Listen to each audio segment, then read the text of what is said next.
નમસ્કાર વિદ્યાર્થીઓ, કેમ છો? મજામાં?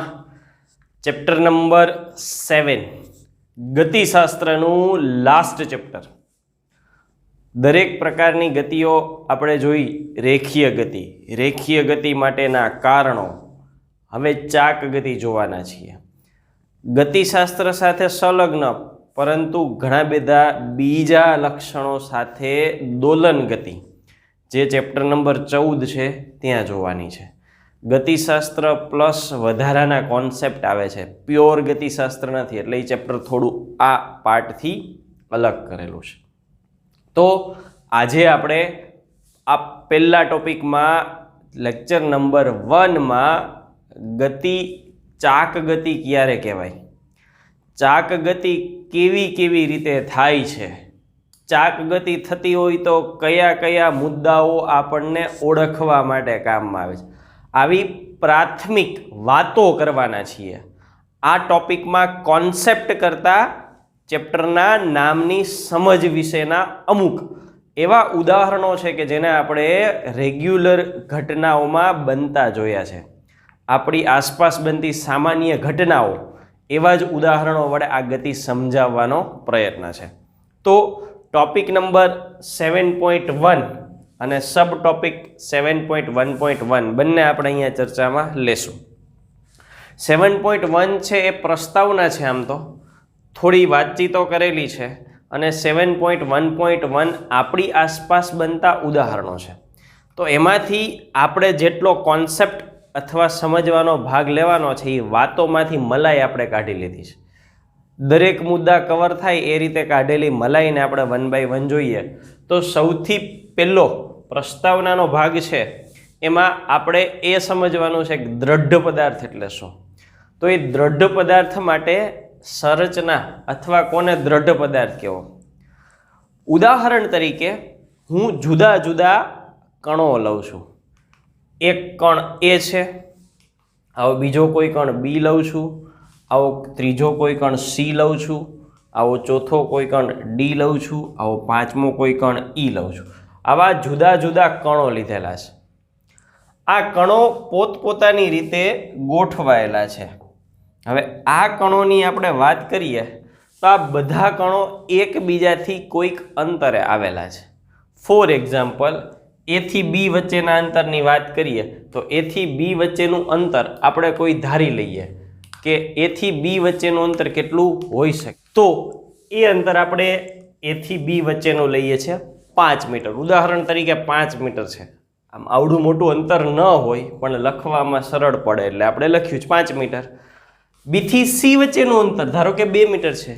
એ થી બી વચ્ચેનું અંતર 5 મીટર, બી થી સી 2 મીટર, સી થી ડી વચ્ચે કોઈ અંતર હોય, ડી થી ઈ વચ્ચે હોય, બધાય વચ્ચે હોય. એ બી વચ્ચે કંઈક અંતર હોય, એ થી સી વચ્ચે હોય, એ થી ડી વચ્ચે હોય, એ થી ઈ વચ્ચે હોય. એવી જ રીતે બી થી સી, બી થી ડી, બી થી ઈ, એ જ રીતે સી થી ડી, સી થી એ, સી થી ઈ, એવી જ રીતે ઈ થી બાકી. ટૂંકમાં બધાય વચ્ચે એકબીજા વચ્ચે કંઈક અંતર હોય. આમની વચ્ચે કંઈક અંતર છે, આમની વચ્ચે કંઈક અંતર છે, આમની વચ્ચે કંઈક અંતર છે, આમની વચ્ચે અંતર છે, આમની વચ્ચે અંતર છે, આમની વચ્ચે અંતર છે. આવા બધાયને કંઈક મૂલ્ય છે. 5 મીટર, 2 મીટર, 1.5 મીટર, 3 મીટર, જુદા જુદા કોઈ પણ મૂલ્યના અંતરો છે. હવે આ જે કણો દર્શાવ્યા મેં, એ કણો એકલા છૂટા છવાયા નથી, પણ કોઈ એક પદાર્થનો ભાગ છે. ઉદાહરણ તરીકે હું દર્શાવું છું કે આ ભાઈ આખો પદાર્થ કેવો છે, તો કે આવો એક પદાર્થ છે. આનો કોઈ આકાર નથી, ગમે તેવા આકારનો એક પદાર્થ છે, જેના મેં 5 કણો દર્શાવ્યા. એ બી વચ્ચેનું અંતર 5 છે, બી સી વચ્ચેનું અંતર 2 છે. એવા દરેક કણો વચ્ચેના અંતરો લેવાના. દરેક 2 કણ વચ્ચેના અંતર. આવી કેટલી જોડો મળે? અહીંયા ધારો કે 5 કણો છે તો ઘણી બધી જોડ મળશે. હવે આમાં હું શું કરું છું તો કે હું કોઈ પણ એક કણ, ઉદાહરણ તરીકે એની સ્થિતિ બદલાવું છું. હું એ એકને પકડીને ગોળ ગોળ ફેરવું છું. એને એકને, જો બાકીના કણને નથી ફેરવતો. તો શું થાય તો કે મેં એવું જોયું કે આખો પદાર્થ ફરવા માંડ્યો.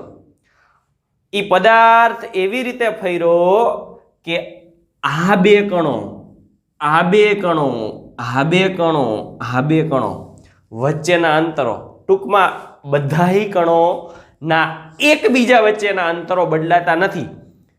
જે ફેરફાર થાય ને બધાયમાં હરખો થાય. એકબીજા વચ્ચેના કણોના અંતરો હરખા જ રહે. આ ગોળ ગોળ ફેરો. હવે ઉપાડીને બીજે જ લઈ જાવ તો કે જો આને મન ફાવે ને ઉપાડીને બીજે લઈ જવા માંડો તોય જ્યાં ગયો ને ત્યાં બધાય હારે જ રહ્યા. તો આ બધાય જે કણો ભેગા થઈને જે પદાર્થ રચ્યો ને એ કણોના તંત્રને કહેવાય દ્રઢ પદાર્થ. બાકી એ એકલો ખેંચીને અહીંયા મૂક્યો તે એકલો વહી જાય, બાકીના તો અહીંયા રહેવા જોઈએ ને પણ નહીં. એટલે સિમ્પલી ઉદાહરણ તરીકે આપણી પાસે ગાડી છે તો ગાડીમાં 4 ટાયર આવે, આગળ બેસવાની 2 સીટો આવે, પાછળ બેસવાની એક મોટી સીટ આવે, સ્ટીરિંગ આવે, એન્જિન આવે, ગાડીની ચાવી હોય. આ બધા કણ કહેવાય. ટાયર એક કણ, બીજું ટાયર બીજો કણ, ત્રીજું ટાયર ત્રીજો કણ, ચોથું ટાયર ચોથો કણ, સીટ બીજી સીટ, પાછળની સીટ, ગાડીનો વિન્ડશીલ આગળનો કાચ, પાછળની ડિક્કીમાં પડેલા ટૂલ્સ, ગાડીની ચાવી, આ બધા કણો છે એ બધા ભેગા થઈને ગાડી નામનું તંત્ર રચે છે. ગાડી એક જગ્યાએ બીજી જગ્યાએ જાય ને ત્યારે બધાય એક હાઈરે જ જાય છે. એક ટાયર ઘરે પડ્યું ને બીજું ટાયર આમ જતું એવું બને ન બને. એક સાથે એક જ સરખી રીતે ગોઠવાયેલા રહીને સીટનું સ્થાન જ્યાં હોય ને ત્યાં જ રહીએ, ટાયરનું સ્થાન જ્યાં હોય ને ત્યાં જ રહીએ, સીટની સાપેક્ષે આગળનો કાચ આગળ જ રહીએ, પાછળનો આવતો રહીએ. ટૂંકમાં આખો જથ્થો છે એ એમનેમ જળવાઈ રહીએ. એક જાય તો બધા હાઈરે એટલા જ જાય. તો એવો પદાર્થ છે ને આપણે દ્રઢ પદાર્થ કહી શકીએ. તો અસલ અથવા આદર્શ જે દ્રઢ પદાર્થની આપણે વાત કરીએ છીએ, આદર્શ દ્રઢ પદાર્થમાં શું હોય તો કે ગમે તેવો આકાર ધરાવે. અનિયમિતનો કહેવાનો અર્થ શું છે? એવું જરૂરી નથી કે ચોરસ જ હોય, લંબચોરસ જ હોય, ત્રિકોણ જ હોય, વર્તુળ જ હોય. આ બધા નિયમિત આકારો કહેવાય. અને કોઈ નામ ન આપી શકાય ને એવો આકાર હોય તો આને અનિયમિત કહેવાય. જેવો હોય એવો, પણ આવો તો આવો જ રહીએ. એ બદલીને મન પડે ત્યારે આ ભાગ ઉપર વહી જાય ને આ ભાગ નીચે આવી જાય એવું ન થાય. જેવો હોય એવો, નિયમિત હોય કે અનિયમિત પણ ચોક્કસ એમાં ફેરફાર ન થાય એવો આકાર ધરાવે, એનો આ ગુણધર્મ. બીજું, કણની બધી જોડીઓ વચ્ચે એની સાપેક્ષે બી, એની સાપેક્ષે સી, એની સાપેક્ષે ડી, એની સાપેક્ષે ઈ, પછી બીની સાપેક્ષે એ, બીની સાપેક્ષે સી, બીની સાપેક્ષે ડી, બીની સાપેક્ષે એકબીજા વચ્ચેની જોડીઓ વચ્ચેનું અંતર બદલાય જ નહીં. અંતર કરતા પ્રોપર શબ્દ અહીંયા વાપરવો હોય ને તો પરફેક્ટ શબ્દ એવું છે કે અંતરની બદલે લખાય સ્થાન. સાપેક્ષ સ્થાન બદલાય જ નહીં. એકની સાપેક્ષે બીજો જ્યાં હોય ને ત્યાં જ રહીએ. વ્યવહારિક રીતે, વાસ્તવિક રીતે આવો કોઈ આદર્શ પદાર્થ હોતો નથી. બટેટું છે ને આદર્શ પદાર્થ, દ્રઢ પદાર્થ કહેવાય, પણ બટેટા ઉપર પગ મૂકો તો ચેપાઈ જાય ને, આકાર બદલી જાય, આકાર બદલી જાય, ચેપાઈ જાય તો એક કણ આમ ભાગ્યો હોય ને એક કણ આમ ભાગ્યો હોય અને એકનો નીચે રસ નીકળી ગયો હોય તો એ દ્રઢ પદાર્થ ન કહેવાય. એટલે વ્યવહારમાં આવો કોઈ દ્રઢ પદાર્થ હોતો જ નથી. આપણે ગણતરીઓ પૂરતું એને સ્વીકારી લઈએ છીએ કે ભાઈ આને દ્રઢ પદાર્થ કહેવાનો છે, કારણ કે ગણતરીઓ અથવા બળ લગાડતા હોય ને એ દરમિયાન બળની 2 અસરો થાય. એક ગતિ ઉપર અસર કરે, જે આપણે અત્યારે ભણી રહ્યા છીએ. 5મા ચેપ્ટરથી આપણે બળની અસર ગતિ પર થાય એ ભણી રહ્યા છીએ. બીજી અસર એના આકાર પણ કરે, આકાર બદલાવી નાખે. એ અસર આપણે 9મા ચેપ્ટરમાં ભણવાની છે. એટલે અહીંયા આપણે માત્ર એની ગતિમાં ફેરફાર થાય ને એટલા જ બાબત ઉપર ધ્યાન કેન્દ્રિત કરવાના છીએ. પદાર્થ પર બળ લગાડીએ એટલે તેમાં ફેરફાર, વિરૂપણ ઉત્પન્ન થાય. આજે વિરૂપણ શબ્દની વાત કરીએ, મેં કહ્યું એ મુજબ આપણા માટે ચેપ્ટર 9 છે. બળની 2 અસરો, બળ છે એ 2 અસરો ઉપજાવે. એક ગતિ પર અસર ઉપજાવે અને એક એના સ્વરૂપ પર. ગતિમાં ફેરફાર કરાવે કે સ્વરૂપ અર્થાત કહેવાનો અર્થ એનો આકાર બદલાવી નાખે. બટેટાને ચેપી નાખો તો આકાર બદલી જાય, ટમેટું ચેપાઈ જાય તો આકાર બદલી જાય. બળની અસર, ટમેટું જમીન ઉપર પડ્યું ને તમે આમ ધક્કો મારો ને તો એ આગળ જાય, ગતિ કરે, પણ આમ ધક્કો મારો તો એ ચેપાઈ જાય. કઈ રીતે બળ લાગ્યું છે ને એ ઉપર અસર આવે. ગતિમાં ફેરફાર થાય અને સ્વરૂપ આકારમાં પણ ફેરફાર થાય. તો આ થયો દ્રઢ પદાર્થ. દ્રઢ પદાર્થ એટલે શું તો કે એમાંનો દરેક કણ સરખી અવસ્થામાં જ ગતિ કરતો હોય. જેટલી ગતિ એની થાય ને એટલી જ બીની થાય, એટલી જ સીની થાય, એટલી ડીની થાય, એટલી ઈની થાય. દ્રઢ પદાર્થ શું કામ વ્યાખ્યાયિત કરવામાં આવ્યો. તો આપણે જ્યારે એવું કહેવામાં આવે ને કે આખા પદાર્થની ગતિનું અવલોકન કરો, ત્યારે દ્રઢ પદાર્થ શબ્દ વાપરે ને એટલે આપણે એવું સમજી લેવાનું કે અહીંયા જેટલા કણો આ તંત્રમાં છે ને બધાય સરખી જ રીતે ગતિ કરશે. એટલે કોઈ પણ એક કણનો આપણે અભ્યાસ કરીએ ને એટલે બાકીના બધા કણોનો અભ્યાસ આવી જાય. આપણને સામેથી દેખાય કે ઓલી ગાડી આવે છે, આગળથી તો આગલા બે ટાયર જ દેખાતા હોય, તો એ આપણે સમજી લઈએ કે પાછલા બે ટાયર જોડેલા જ હોય જ ને. આ બસ એના જેવી જ વાત છે.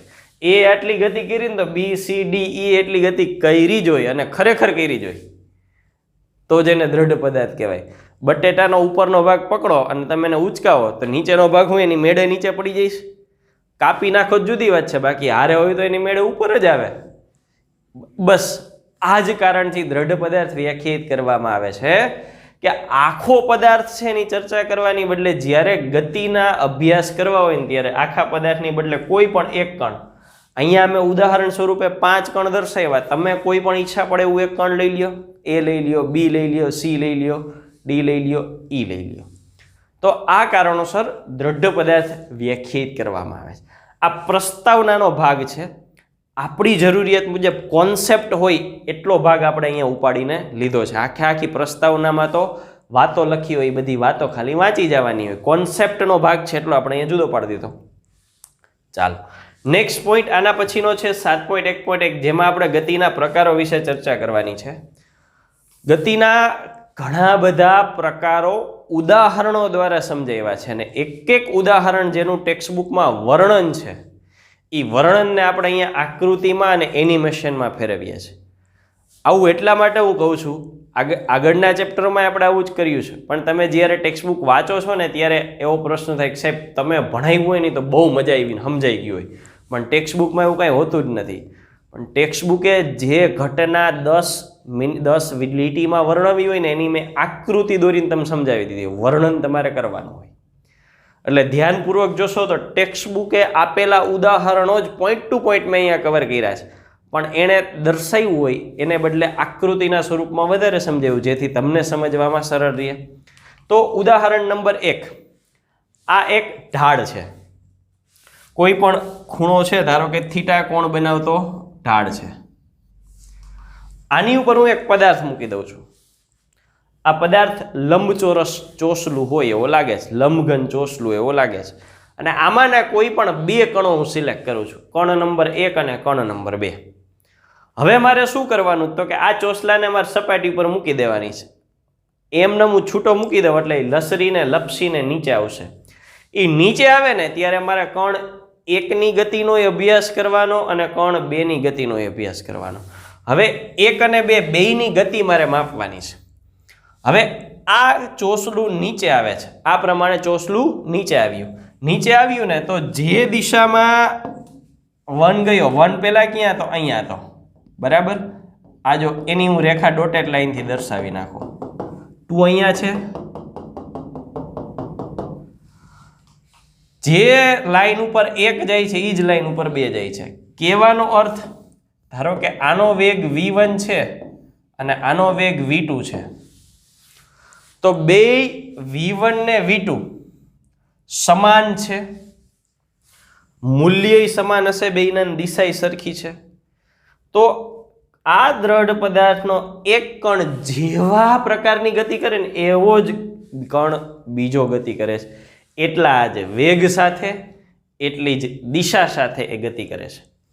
અહીંયા પદાર્થ શું કર્યું તો કે પહેલા અહીં હતો, આ એનું પ્રારંભિક સ્થાન છે, પછી એ ગતિ કરીને અહીંયા પહોંચ્યો, તો એક જગ્યાએથી બીજી જગ્યાએ ગયો. આને સ્થળાંતરણ કર્યું કહેવાય, સ્થળાંતરણ કર્યું કહેવાય. સ્થળાંતર કરીને એકથી બીજી જગ્યાએ ગયો. એટલે આ જે ગતિ છે એ ગતિ માટે ટેક્સ્ટ બુકે શબ્દ વાપર્યો છે સ્થળાંતરણ ગતિ. ટ્રાન્સમિશનલ મોશન, સ્થળાંતરણ ગતિ, સ્થળાંતરણ કરે, ડિસ્પ્લેસમેન્ટ કરે છે. આપણે આપણી સમજૂતી માટે હું આને એવું કહી શકું કે આપણે આને રેખીય ગતિ, જે આપણે આગળ વાતો કરતા એની મુજબ લઈ, ઇંગ્લિશમાં ટ્રાન્સમિશનલ મોશન, ટ્રાન્સમિશન ગતિ. આ રેખીય ગતિ કરી ટૂંકમાં અહીંથી અહીંયા સુધી ગયો, આ પહેલું ઉદાહરણ જેમાં બંને કણો માટે આપણે ગતિ જોઈ તો બે સરખા જ વેગથી કે સરખા જ પ્રવેગથી અને એક જ સરખી દિશામાં ગતિ કરતા હતા. તો આ જે ગતિનો પ્રકાર છે એ સ્થળાંતરણ ગતિ, ટ્રાન્સમિશનલ ગતિ અથવા રેખીય ગતિ જે આપણે અત્યાર સુધી જોઈ છે. અત્યાર સુધી ગતિઓ એવી જ હતી કે જેમાં પદાર્થ રેખીય ગતિ કરતો. ઉદાહરણ 1 આ પ્રકારનું આપ્યું. તો નેક્સ્ટ ઉદાહરણ 2 ઉપર જઈએ. એ જ ઢાળ ઉદાહરણ તરીકે એ જ ખૂણો બનાવે છે, પણ પદાર્થ મેં બદલાવી નાખ્યો. ત્યાં લંબઘન આકારનો પદાર્થ હતો, અહીંયા નળાકાર મૂકી દીધો. આ પેન છે એ નળાકાર જ છે, પણ આ રીતે રાખો એટલે તમને સામેથી દેખાય તો ખાલી આ ગોળાકાર ભાગ જ દેખાય. બરાબર છે? આ જે ગોળાકાર ભાગ દેખાય છે એટલે કે મૂળભૂત રીતે જે નળાકાર છે એમાં 3 બિંદુઓ લીધા ઓબ્ઝર્વેશન માટે, 1, 2 અને 3. હવે આને મેં અત્યારે પકડી રાખ્યો છે, મૂકું છું. મૂકું એટલે ગતિ કેવી કરે ને એ જોવાનું છે. બહુ ધ્યાનથી જોજો કઈ રીતે ગતિ કરે છે. શું થયું? તો કે જો પેલો પ્રકાર ગતિનો હું સમજાવું છું. પેલો પ્રકાર સમજવા માટે વચ્ચેના કણો છે ને હું ઢાંકી દઉં. વચ્ચેના કણો ઢાંકી દઉં ને તો આપણને એટલી ખબર પડે છે કે એનું પ્રારંભિક સ્થાન અહીંયા છે. ગતિ પૂર્ણ થાય એટલે એ અહીંયા ક્યાંક પહોંચે છે.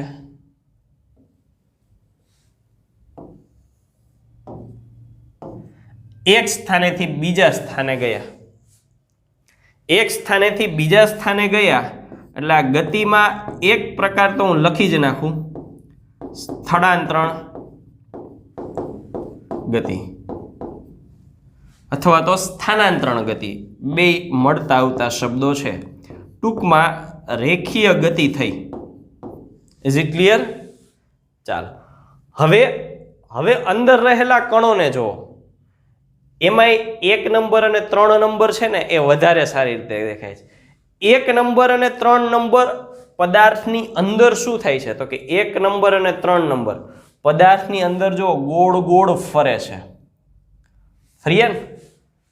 1 નંબર અને 3 નંબરમાં વધારે સ્પષ્ટ દેખાય છે. 2 નંબર નથી ફરતો એવું નથી કહેતો, પણ એ મધ્યમાં છે એટલે ખાસ દેખાશે નહીં. તો સાથે સાથે અહીંયા પદાર્થે કેવી ગતિ કરી?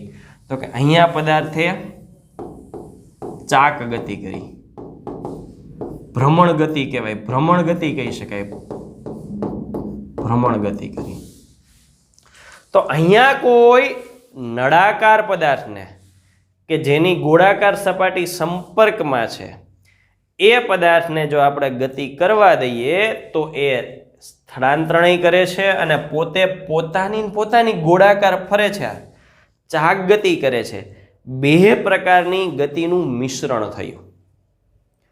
હવે તો કે જો આ ચાક ગતિ ન હોય તો શું થવું જોઈએ? તો કે આ 1, 2 અને 3 ધારો કે મારી 3 આંગળી છે ને તો આ નીચે આવે ને તો આમને આમ આવી જવો જોઈએ, તો એને માત્ર સ્થળાંતરણ ગતિ કહેવાય. પણ અહીંયા તો શું થાય છે? આમ ફરતો આવે છે. જો આમનામ નીચે આવી જાય એનો 3 નંબરનો કણ સંપર્કમાં જ રહે. અહીંયા જો 3 નંબરનો કણ સંપર્કમાં જ નથી રહેતો, વારા ફરતી એક પછી એક સંપર્કમાં આવતા જાય છે. 3 નંબરનો કણ સંપર્કમાં જ રહે. અહીંયા જે પ્રારંભિક અવસ્થામાં હોય ત્યાં ચોટેલો જ રહે. એમનામ આમનામ નીચે વયો જાય તો એને સ્થળાંતરણ ગતિ જ કહેવાય. પણ અહીંયા 2 થાય છે. આવી જે ગતિ છે એને સંયુક્ત રીતે રોલિંગ કહેવામાં આવે છે.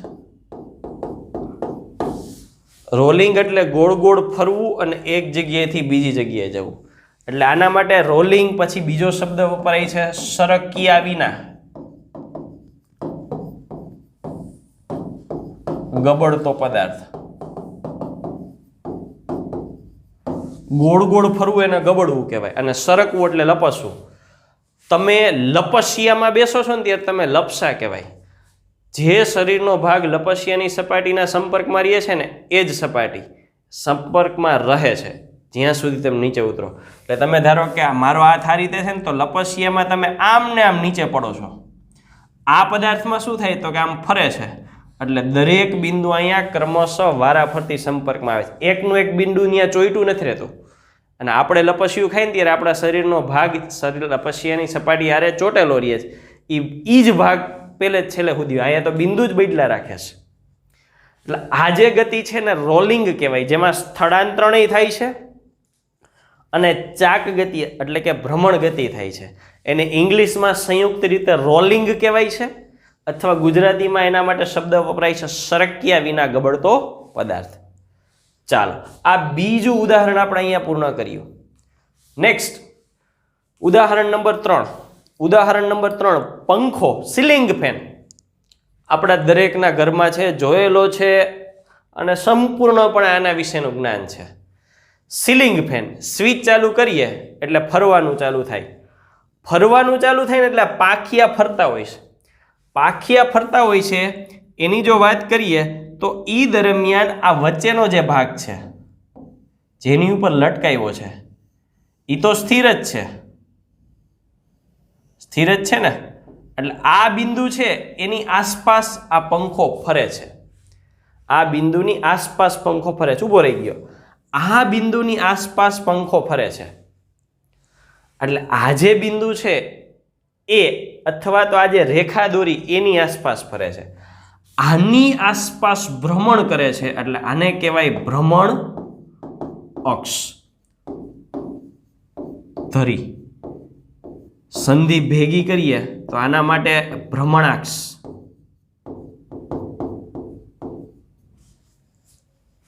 આવો શબ્દ એ વપરાય છે. આની આસપાસ પરિભ્રમણ કરતો હોય છે. આવું જ બીજું ઉદાહરણ, જે કુંભાર ઘડા બનાવે, ચાકડા ઉપર માટી રાખી અને ચાકડાને ગોળ ગોળ ફેરવે. ચાકડો ફરતો હોય એટલે આ એનું સેન્ટર હોય, કેન્દ્ર હોય, આ બિંદુની આસપાસ જ ફરતો હોય, તો આ છે એ એના માટે ભ્રમણાક્ષ છે. અને અહીંયા જે આપણે ઉદાહરણ લીધા ને એમ બેમાં પદાર્થ માત્ર ગોળ ગોળ જ ફરે છે. એટલે આ જે ગતિ છે એ ચાક ગતિ અથવા તો ભ્રમણ ગતિ.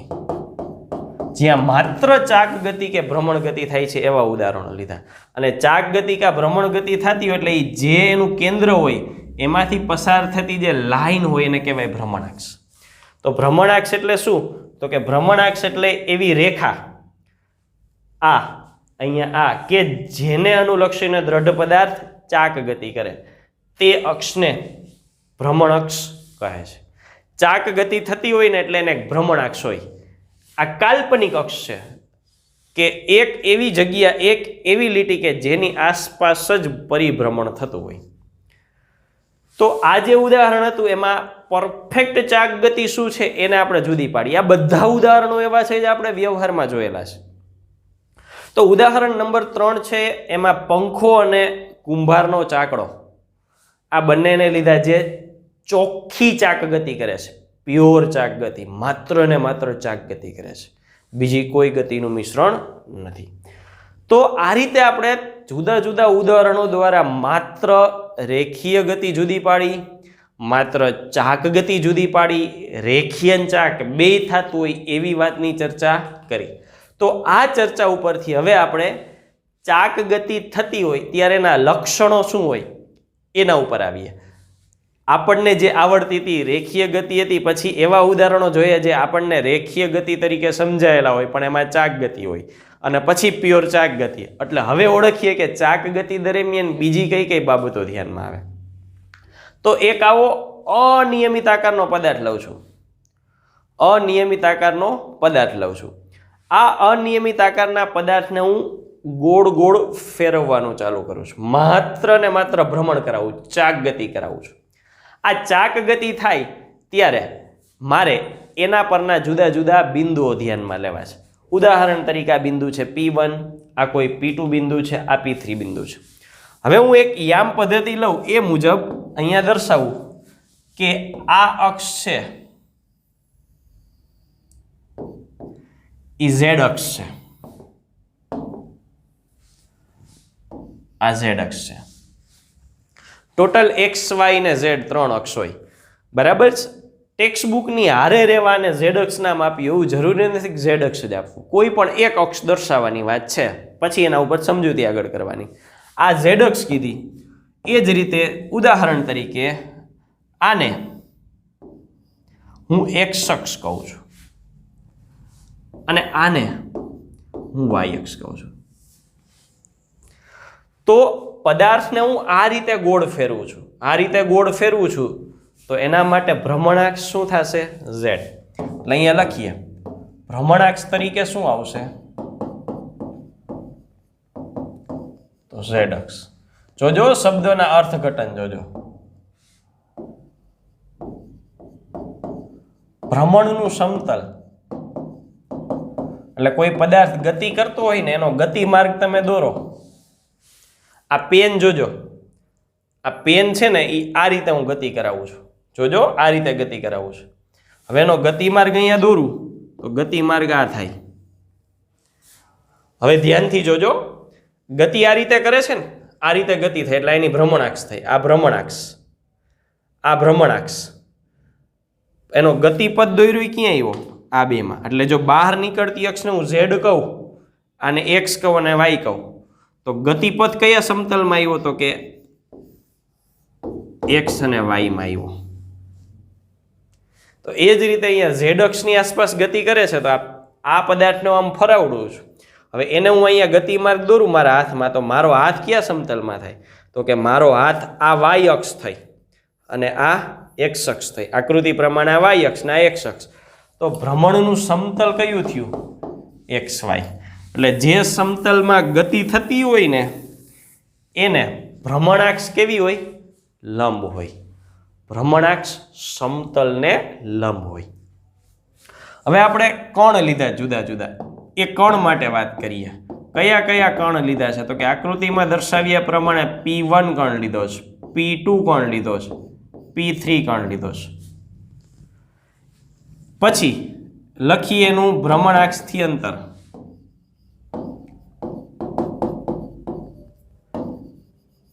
ભ્રમણાક્ષથી કેટલા અંતરે આવેલા છે એની વાત કરીએ. તો એની વાત માટે આપણે અહીંયા દર્શાવીએ આ અંતર. આને હું કહી દઉં છું R1, સોરી આ કોણ 2 છે, R2, R1, અને આ તો ભ્રમણાક્ષ પર જ છે એટલે આની કિંમત કેટલી થશે? તો કે અહીંયા હું લખું છું R1, R2 અને 0. બરાબર છે. હવે આની સાથે સાથે પદાર્થની સાથે સાથે ગતિ એની પણ થવાની છે. એટલે ઉદાહરણ તરીકે આ રીતે કોણ ગતિ કરે છે તો એનો જો ગતિપથ મારે દોરવો હોય તો અંદાજે આવો ગતિપથ દોરી શકું. આના માટે દોરવું હોય તો આવી રીતે ગોળ ગોળ ફરે છે એવું દર્શાવી શકું. તો ભ્રમણાક્ષથી અંતર જે છે એ જ એના ગતિ માર્ગ માટે ત્રિજ્યા બની જશે. અહીં લખું ગતિ માર્ગની ત્રિજ્યા શું? તો કે ગતિ માર્ગની ત્રિજ્યા આના માટે R1, આના માટે R2, આના માટે 0. પછી એ વર્તુળાકાર ગતિ કરે છે એટલે વર્તુળ થયું. અહીંયા કોઈ કેન્દ્ર હું બતાવી શકું. સેન્ટર માટે અહીંયા C1 લખું, અહીંયા C2 લખું, અહીંયા C3. તો ગતિ માર્ગનું કેન્દ્ર શું થાય? C1, C2, C3. હવે કહેવાનો અર્થ શું છે? તો કે જો આ દ્રઢ પદાર્થ છે ને, તો દ્રઢ પદાર્થમાં અહીંયા મેં 3 જ કણો બતાવ્યા છે. અસંખ્ય કણો છે. દરેક કણો ભ્રમણાક્ષથી જુદા જુદા અંતરે આવેલા હોય. એના ગતિ માર્ગની ત્રિજ્યા જુદી જુદી હોય. એના કેન્દ્ર અલગ અલગ હોય. દરેક કણ કોઈ નિશ્ચિત ત્રિજ્યા અથવા ભ્રમણાક્ષથી નિશ્ચિત અંતર સાથે કોઈ બિંદુને અનુલક્ષીને ગતિ કરે છે. એવું કહેવાય કે કણ P1 છે એ બિંદુ C1 થી R1 ત્રિજ્યા જેટલા અંતરે ગતિ કરે છે. કણ P2 છે એ કેન્દ્ર C2 થી, કણ P2 છે એ કેન્દ્ર C2 થી R2 જેટલા અંતરે ત્રિજ્યા બનાવી અને વર્તુળાકાર ગતિ કરે છે. કણ P3 ભ્રમણાક્ષ પર જ છે એટલે એનું અંતર 0 થાય છે, એની ચાક ગતિ થઈ શકે નહીં, ન્યા રહેશે. આ દરેક કણ પોતપોતાની રીતે પોતાના સ્થાન અનુસાર અલગ અલગ ત્રિજ્યા બનાવીને ગતિ કરે છે. પણ જો C1 C2 C3 આવા તમે ઘણા બધા બિંદુ લ્યો, અહીંયા ધારો કે કોઈ C4 લ્યો, અહીંયા C5 લ્યો, અહીંયા C6, આવા ગમે તેટલા કેન્દ્ર લ્યો, પણ બધાય કેન્દ્રના સ્થાન ક્યાં છે? તો કે આ બધાય કેન્દ્રોના સ્થાન ક્યાં છે? ભ્રમણાક્ષ પર. આનાથી ઊંધું બોલી શકાય, આ દ્રઢ પદાર્થના ઘણા બધા કણો લઈ લ્યો, એ દરેક કણોના વર્તુળાકાર ગતિમાર્ગનું કેન્દ્ર લ્યો, અને આવા બધાય કેન્દ્રોને જો તમે ભેગા કરો તો બધાય કેન્દ્રોમાંથી પસાર થતી અક્ષ, બધાય કેન્દ્રોમાંથી પસાર થતી અક્ષ કે રેખા એ શું બની જાય? તો કે એની ચાક ગતિ માટે ભ્રમણાક્ષ બની જાય. બધાય કણો ત્રિજ્યા ભલે અલગ અલગ હોય પણ એક જ સરખી રીતે ગતિ કરશે. એક કણ 10 સેકન્ડમાં અહીંયા આવી જાય ને તો બીજો કણ એ 10 સેકન્ડમાં નહીં જ આવે. P2 નું વર્તુળ ભલે મોટું રહ્યું પણ એ 10 સેકન્ડમાં એક પરિભ્રમણ પૂરું કરી નાખે, એટલે P1 એ ભલે નાનું વર્તુળ હોય 10 સેકન્ડમાં એક પરિભ્રમણ પૂરું કરી નાખે. સરખા સમયમાં સરખું જ કોણીય સ્થાનાંતર કરી અને પાછા અહીંયા પહોંચી જાય. અર્થાત જ્યારે માત્ર પ્યોર ચાક ગતિ થતી હોય ત્યારે ચાક ગતિ કોઈ ભ્રમણાક્ષને અનુલક્ષીને થતી હોય, એ ભ્રમણાક્ષ ધારો કે અહીંયા ઉદાહરણમાં આપણે Z લીધી છે તો ભ્રમણનું સમતલ કયું થાય? XY. આ જુદા જુદા બિંદુઓ સમજૂતી માટે લીધું છે. ધારો કે કણ P1 છે તો એના ગતિપથનું સમતલ આ થશે, P1 માટે આ, P2 માટે આ સમતલો દર્શાવ્યા છે. એ બધાય XY એક જ સમતલમાં છે, કારણ કે ડોટ ડોટ લાઈન વાળી આ રીતે ફરે છે તો આમ દોરો એટલે આ સ્થિતિ થઈ. તો આ સ્થિતિ મારા હાથમાં દોરું તો એક Y અક્ષ છે ને એક X અક્ષ છે, જ્યારે ભ્રમણાક્ષ આ રીતે છે. એટલે સમતલ છે એ ભ્રમણાક્ષને હંમેશા લંબ હોય, અથવા તો ભ્રમણાક્ષને લંબ એવા સમતલમાં, ભ્રમણાક્ષને લંબ એવા સમતલમાં કણો વર્તુળાકાર માર્ગે ગતિ કરતા હોય. સમતલ છે ભ્રમણાક્ષને લંબ થાય એટલે કઈ રીતે? તો કે આ જે ડોટ છે એના માટે હું દર્શાવું ને તો આ ડોટનું વર્તુળ હું દર્શાવું. આનું સમતલ દોરવું એટલે કેવી રીતે દોરાય? તો કે એમાંથી પસાર થતું સમતલ આ સમતલ થયું, જે આ છે એ Y અક્ષ છે, આ X અક્ષ છે અને આ ભ્રમણાક્ષ Z છે. સમતલ છે એ લંબ હોય, પણ જો સમતલનો સદિશ કહે ને તો અહીંયા લંબની બદલે શું કરી નાખવાનું? સમાંતર. કારણ કે સમતલનો સદિશ છે એ સમતલને લંબ હોય. એટલે આ બે મુદ્દા નોંધજો. સમતલ અને ભ્રમણાક્ષ એકબીજાને સમાંતર, પણ સમતલનો જો સદિશ શબ્દ બોલે ને તો સમતલનો સદિશ અને ભ્રમણાક્ષ બે એકબીજાને સમાંતર. સમતલનો સદિશ અને ભ્રમણાક્ષ સમાંતર. સદિશ ન હોય, સદિશ ન હોય, માત્ર એવું જ કહે કે સમતલ છે તો સમતલ ખાલી શબ્દ બોલે તો સમતલ કેવો થાય? ભ્રમણાક્ષને લંબ થાય. નાની નાની વાતો છે, કોન્સેપ્ટ ક્લિયર હશે ને તો જ સમજાશે. બાકી MCQ આવા એક શબ્દના ફેરે આપણો ખોટો પડી જશે. તો આ ચાક ગતિની ઓળખાણ આપણે કરી. કોઈ અક્ષ હોય, ગતિ થતી હોય અને લંબ સમતલમાં થતી હોય, દરેક કણનું કેન્દ્ર અને ત્રિજ્યા અલગ અલગ હોય, પણ ગતિ તો એક જ સાથે થતી હોય, એક જ હારે એક રાઉન્ડ પૂરો કરી નાખતું હોય. તો આ છે ચાક ગતિના લક્ષણો થયા. ચાક ગતિમાં આપણે બેઝિક ઉદાહરણ જોયું. પંખાનું ફરવું, સીલિંગ ફેન જે આપણે બતાવ્યો હતો આગળના પાર્ટમાં, એ પંખાનો ફરવો, કુંભારનો ચાકડો, આ બધા સાદામાં સાદી ચાક ગતિના ઉદાહરણો થયા. અને આપણે ટેક્સ્ટબુક લેવલે માત્ર એવી જ સાદી ગતિ ભણવાની છે. પણ હજુ ચાક ગતિની પણ વેરાયટી જોવી હોય તો નેક્સ્ટ ઉદાહરણો તરફ આપણે વધીએ. ચાક ગતિમાંય કેટલી વેરાયટી છે? તો ચાક ગતિમાં નેક્સ્ટ વેરાયટી ભમરડો છે, ગરિયો. છોકરાઓએ તો ફેરવ્યો જ હોય, બરાબર. છોકરીઓની કદાચ નક્કી ન હોય, કોઈક છોકરીઓ ફેરવ્યો હોય, ન ફેરવ્યો હોય. હજી જો ઘરે ભમરડો ગરિયો નીકળે તો દોરીથી બાંધીને ગરિયો ફેરવજો, એ સીધે સીધો ગોળ નહીં ફરે, સીધે સીધો ઊભો નહીં રહી જાય. તમે જ્યારે એને ફેંકશો ત્યારે શરૂઆતમાં એની ભ્રમણ ગતિ જો આવી થશે, પછી ધીમે ધીમે એ સ્થિર થશે સેન્ટરમાં. પહેલાં આમ ગોળ ગોળ ફરતો હશે ને આમાંય ફરતો હશે, પછી સેન્ટરમાં સ્થિર થશે ને વળી ગરિયાની શક્તિ એનર્જી પૂરી થઈ જાય, ઊભું રહેવું એટલે ધીમો પડશે, ત્યારે વળી પાછો આ રીતે ફરતો ફરતો પડશે. તો એ ગતિ જો કઈ રીતે ફરે, તમારી સામે બતાવું ને તો જો આ રીતે ફરતો હોય, પછી ધીમે ધીમે ધીમે વચ્ચે આવી જાય, પછી વળી થાકે ને પડવા આવે ને ત્યારે આમ ગોળ ગોળ ફરતો હોય.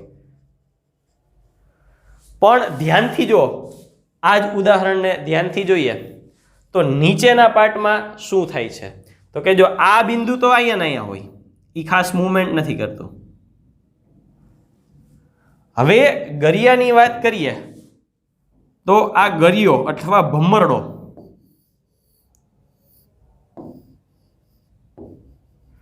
આ ગોળ ગોળ ફરે છે, તો એની ભ્રમણાક્ષની વાત કરીએ તો આ એની ભ્રમણાક્ષ થઈ. હવે એમાં આ બિંદુ ફિક્સ રહે છે, પણ ઉપલું બિંદુ ફરે છે. કેમ ફરે છે, તો કે ઉપલું બિંદુ છે આ ભ્રમણાક્ષ છે, ગરિયો પૂરેપૂરી સ્પીડથી ફરતો હોય ને ત્યારે આમ જ ફેરા રાખે એક જ જગ્યાએ રહીને, પણ પડવા આવે ને ત્યારે એ ધીમે ધીમે સાઈડમાં નમતો પડે ને પછી હાવ નમીને પડી જાય. એ સ્થિતિને જો એ ત્રિપરિમાણમાં બતાવીશ, નમતો આમ ફરતો જાય. એટલે આ બિંદુ છે એ ફિક્સ જ છે, પણ બીજું બિંદુ છે આ અક્ષ છે, એ અક્ષ ફરતી ક્યારેક અહીંયા પહોંચી હોય, કંઈક અહીંયા પહોંચી હોય, કંઈક અહીંયા પહોંચી હોય. આ બિંદુ ફિક્સ રહી. એક બિંદુ ફિક્સ આ એક જ સ્થાને છે, ફિક્સ છે. આ બીજું બિંદુ ભ્રમણાક્ષનું છે એ ચલિત છે. એને કારણે ભ્રમણાક્ષ છે એ કાલ્પનિક રીતે શંકુ જેવો આકાર રચે. અને આ જે ચાક ગતિ છે ને એને ધૂર્ણન કહેવાય, પ્રિસેશન, જેમાં ભ્રમણાક્ષ સ્થિર નથી. ભ્રમણાક્ષ સંપૂર્ણ સ્થિર નથી, એક બિંદુ સ્થિર છે, બીજું હલે છે. આગળ જ્યારે આપણે સીલિંગ ફેનની વાત કરી હતી ને તો સીલિંગ ફેનમાં ભ્રમણાક્ષ સ્થિર હોય, પંખો નિયત ફેર્યા રાખે, ઉપર નીચે આડો ત્રાહો બાંગો કાંઈ ન થાય. એવું જ કુંભારના ચાકડામાં છે. તો આ ગતિ છે એને ધૂર્ણન કહેવાય. જ્યારે ભમરડો આમ નમતો કોઈ સાઈડ નમતો ફરતો હોય ત્યારે. બરાબર છે. આવી હજી ગતિ ક્યાં જોવા મળે? આવું બીજું ઉદાહરણ તમે બધાએ જોયેલું છે, એવું જ ઉદાહરણ છે ટેબલ ફેન. ટેબલ ફેનમાં જો આ પાંખિયા ફરે છે ને તો આ રીતે ફરે છે, એટલે આ જે છે એ એના માટે ભ્રમણાક્ષ છે. આ છે એ ભ્રમણાક્ષ છે.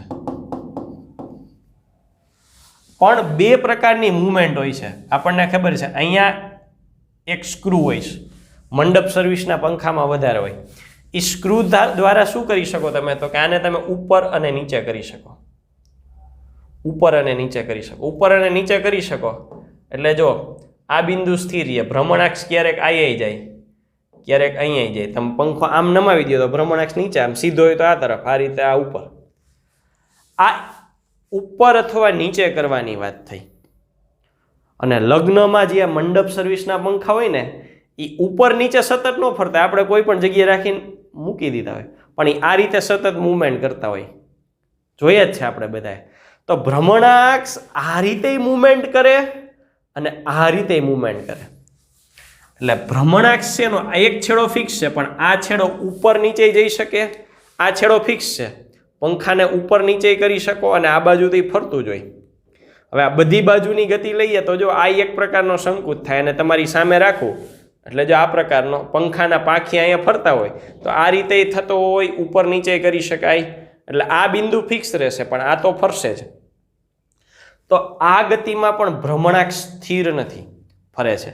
એટલે આ ગતિ પણ ધૂર્ણન કહેવાય, કે જેની ભ્રમણાક્ષ ગતિ કરે છે.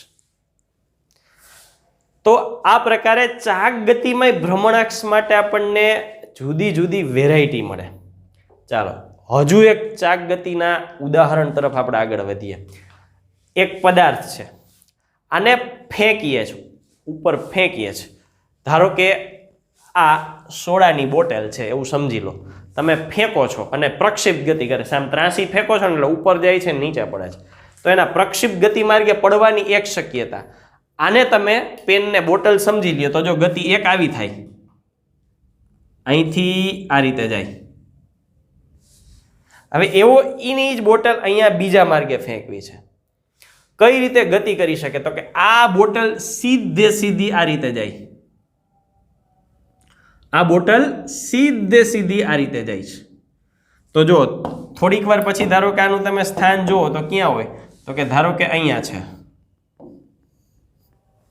થોડીક વાર પછી તો કે અહીંયા છે. કહેવાનો અર્થ આ એની અક્ષ તમે લ્યો તો આ એની અક્ષ છે. ભ્રમણાક્ષ નથી લખતો, માત્ર અક્ષ. ચાક ગતિ કરતું જ નથી. સોડાની બોટલ સીધી ફેંકો છો તો આ પદાર્થ આમનામ અહીંયા પહોંચ્યો. તો આ ગતિને કઈ ગતિ કહેવાય? તો કે આને સ્થાનાંતરણ ગતિ કહેશું આપણે.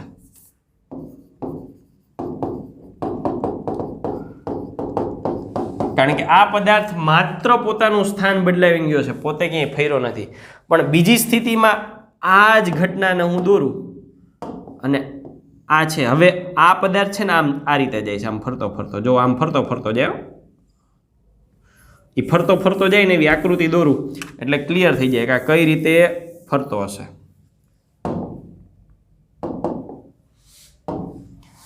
ચાલો અહીંયા પહોંચ્યો એટલે આટલો ત્રાસો થયો. પછી અહીંયા પહોંચ્યો ત્યારે આટલા ત્રાસા થઈ ગયા. અહીંયા પહોંચ્યું આટલું ત્રાસો થયું. હવે આ ભ્રમણાક્ષ છે, આની અહીંયા. વાસ્તવિક અક્ષ ક્યાં હતી? તો કે વાસ્તવિક છે એ આ છે, વાસ્તવિક આ છે, વાસ્તવિક આ છે, આ છે. અહીંયા 0 ડિગ્રી હતું, અહીંયા કંઈક ખૂણો બનાવ્યો થીટા, અહીંયા લગભગ લંબ થઈ ગયો, અહીંયા આખું ફરી નીચે જ આવી ગયું 180 ડિગ્રી. એટલે આ એક સ્થાનેથી બીજા સ્થાને તો ગયું, પણ આ જે પેન દર્શાવું છું ને એ રીતે ગોળ ફરતું જાય છે. તો આ જે ગતિ છે એ કઈ છે? સ્થાનાંતરણય છે અને ભ્રમણ અથવા તો ચાક ગતિ છે. એક ને એક પદાર્થની ગતિને બે રીતે આપણે સમજી. અહીંયા માત્ર સ્થાનાંતરણ થાય છે, અહીંયા ચાક ગતિ વત્તા સ્થાનાંતરણ થાય છે. તો આ જુદા જુદા ઉદાહરણો ટેક્સ્ટ બુકમાં આપ્યા હતા, એ જ વસ્તુને આપણે અહીંયા આકૃતિસહ સમજીએ. તો આ રીતે ગતિઓને આપણે જુદી પાડી શકીએ. આજે આપણે અવલોકનો કરીએ એના પરથી આપણે નિર્ણયો તારવવાના, જે ઉદાહરણ જોઈએ ને એના પરથી. શું? તો કે ગતિ છે એ કેટલા પ્રકારે આપણે અહીંયા જોઈએ. અહીંયા જે ઉદાહરણો જોયા ને એની હું માત્ર વાત કરું છું. અહીંયા આપણે ગતિના પ્રકાર જોયા ને એમાં પેલો પ્રકાર, પેલા ઉદાહરણમાં આપણે જે જોયું એ સ્થાનાંતરણ ગતિ, ટ્રાન્સમિશન મોશન. પછી બીજું ઉદાહરણ જોયું એ એને આપણે રોલિંગ નામ આપ્યું, રોલિંગ.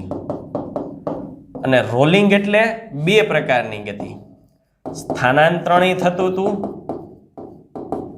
અને ચાક અથવા ભ્રમણ ગતિ પણ થતી હતી. પછી ત્રીજું ઉદાહરણ જોયું, એમાં માત્ર ચાક અથવા ભ્રમણ ગતિ થતી હતી. ચોથો પ્રકાર ગતિનો એ હજી આપણે આવવાની નથી, દોલન ગતિ. આ ચેપ્ટર નંબર 14માં આવશે એટલે એની ચર્ચા આપણે નથી કરવાના. માત્ર સ્થાનાંતરણ ગતિ માટે આપણે જે ઉદાહરણ જોયું એ આના ઉપર એક આપણે ચોસલું મૂકી દીધું, એની ગતિ જોઈએ. પછી સ્થાનાંતરણ પ્લસ રોલિંગનું ઉદાહરણ કયું? તો કે આના ઉપર આપણે એક નાનકડો ગોળાકાર પદાર્થ મૂક્યો અને એમાં 3 કણોનો અભ્યાસ કર્યો. એ સ્થાનાંતરણ વત્તા ચાક ગતિ કરતું હતું. આપણે હાલ આ ચેપ્ટરમાં, આજે ચેપ્ટર નંબર 3, 4, 5 અને 6 એમાં માત્ર આની જ વાત કરી છે. હવે આ ચેપ્ટરમાં તો કે ચાક ગતિ વધારાની કરવાની છે, એટલે ચેપ્ટર નંબર 7માં આપણે આ ગતિ જોવાના છીએ. પણ ચેપ્ટર નંબર 7માં આ ગતિ જોઈ એમાં સ્થાનાંતરણ થઈ ગયું છે અને ચાક બાકી છે. એટલે ચેપ્ટર નંબર 7નો મુખ્ય ભાગ છે એ માત્ર ને માત્ર ચાક ગતિ છે. એટલે સીલિંગ ફેન જેની આપણે વાત કરી, સીલિંગ ફેન ફરતો હોય છે. Chapter number 7. હવે ચાક ગતિમાં આપણે ખાલી આટલું લખી શકીએ એમ નથી, કારણ કે એના ઉદાહરણો જોયા એમાંય પાછા 2 પ્રકારો આપણને મળ્યા. એ 2 પ્રકારોને હું જુદા પાડું તો કઈ રીતે જુદા પાડી શકાય? તો કે આના 2 પ્રકારો પડ્યા. કોને આધારે? તો કે ભ્રમણાક્ષને આધારે. ભ્રમણાક્ષ વિશે આપણે શું વાત કરી? તો કે અમુક ઉદાહરણો એવા જોયા જેમાં ભ્રમણાક્ષ સ્થિર છે અને ચલિત છે. ચલિત છે ને શું કહેવાય? ધૂર્ણ. અને આ શું કહેવાય? ચોખ્ખી ચાક ગતિ, પ્યોર રોટેશનલ મોશન. આપણે અહીંયા ભણવાના છીએ એ ચેપ્ટર નંબર 7 ની વાત કરવાના છે. ધૂર્ણન માત્ર આપણે ઉદાહરણ દ્વારા સમજ્યા, આગળ બીજી કોઈ ચર્ચા કરવાની નથી. આખા ચેપ્ટરનો મેઇન ટાર્ગેટ માત્ર ભ્રમણ ગતિ છે. હવે આખી ભ્રમણ ગતિ તમને આવડી જાય, 15 ટોપિક ભ્રમણ ગતિ ના હોય તો 16મા ટોપિકમાં બેન ભેગા કરી દઈએ, એટલે એકાદ 2 ટોપિક જ ચેપ્ટર 7ના સંયુક્ત છે, જેમાં આપણે જે ભણી ગયા એ 2 ચેપ્ટરને ભેગા કરી દઈએ છીએ 1-2 ટોપિકમાં. બીજું કશું ખાસ નહીં, પણ મૂળ ટાર્ગેટ આ પ્રકારની ગતિ છે. એટલે આપણે અહીંયા એવી જ ગતિ, એવી જ ચાક ગતિનો અભ્યાસ કરવાના છીએ જેની ભ્રમણાક્ષ સ્થિર છે, ચલિત નથી. ઓલો ભમરડો હતો એમાં ફરતી હતી. પછી ટેબલ ફેન, પેડેસ્ટ્રીયલ ફેન, એટલે જે મંડપ સર્વિસના આવે ને ફેન, એને પેડેસ્ટ્રીયલ ફેન કહેવાય. આપણે ડેસ્ક ઉપર કામ કરતા હોય ને ફેન હોય ને એને ટેબલ ફેન કહેવાય, અથવા તો છતમાં સાઈડમાં લટકાડેલા હોય એને ટેબલ ફેન કહેવાય. પેડેસ્ટ્રીયલ ફેન થોડીક વધારે હાઇટવાળા આવે. તો આપણો મુખ્ય ટાર્ગેટ સ્થિર ભ્રમણ આક્ષવાળો પાર્ટ છે, જેની ભ્રમણાક્ષ સ્થિર છે એનો અભ્યાસ આપણે ચેપ્ટર નંબર 7માં કરવાનો છે. તો આ સાથે ભ્રમણ ગતિ, ગતિના પ્રકારો, ભ્રમણાક્ષ, આ દરેકની પ્રાથમિક માહિતી આપણે જુદા જુદા ઉદાહરણો દ્વારા સમજી. ટેક્સ્ટબુકના જ ઉદાહરણો શબ્દશઃ અહીંયા આપણે લીધેલા છે, કોઈ પણ ફેરફાર વગર. એટલે દરેક ઉદાહરણ સમજીને વાંચતા જશો તો સમજાતું જશે, નહીંતર એમ થશે કે આવડું મોટું લાંબુ છે. આ બધી બાબતો માત્ર સમજવા માટે છે. હવે આપણે એના ટેકનિકલ કોન્સેપ્ટમાં આગળ વધશું કે કઈ રીતે આપણે આ ગતિ મેળવી શકીએ, એના સાથે સંકળાયેલી ભૌતિક રાશિઓ સાબિત કરી શકીએ. Thank you.